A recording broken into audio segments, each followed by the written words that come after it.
S'il y avait pas mal de sceptiques au moment de la signature de Christophe Galtier au Paris Saint-Germain, force est de constater que l'entraîneur a su les rassurer.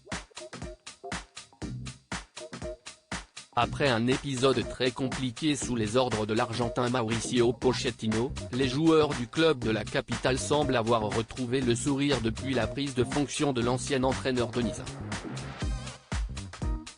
Pourtant, ce dernier ne partait pas avec une cote d'amour énorme auprès des supporters, loin de là. Natif de Marseille et ancien joueur de l'Homme, sa proximité avec le Rivalo n'y a pu en refroidir quelques-uns, mais après un début de saison en fanfare des coéquipiers de Neymar et Messi, le coach français est adoubé par tout le monde. À côté de ses débuts plus que réussis à Paris, Christophe Galtier peut se féliciter de mener une vie de famille épanouie. En couple et marié depuis de longues années, il est également père d'un grand garçon nommé Jordan, 33 ans, qui aspire également à devenir un grand entraîneur un jour. Mais ce n'est pas tout puisque le nouveau coach de Kylian Mbappé est également le père adoptif d'un certain John Vlahovic Galtier.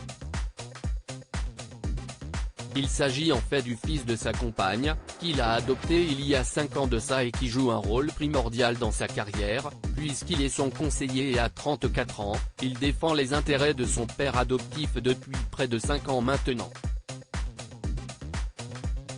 Si est un garçon que j'élève depuis 4 ans, il en a 34. Je l'ai adopté il y a 5 ans, une place de choix dans la galaxie de Christophe Galtier, pour celui qui travaille au sein de Score Agencies, une société qui gère des joueurs de football, dont Alexandre Lacazette.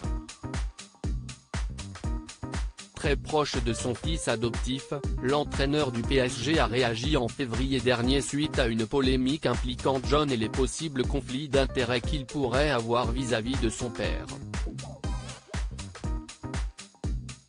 Si est un garçon que j'élève depuis 4 ans, il en a 34. Je l'ai adopté il y a 5 ans. Si est la première des choses. La deuxième, qui est sûrement la plus importante, je défie quiconque de dire qu'un jour j'ai fait passer des intérêts personnels, familiaux, avant l'intérêt du club, assurait-il au micro de Gym Tonic, une émission du groupe Nice Matin, fin février.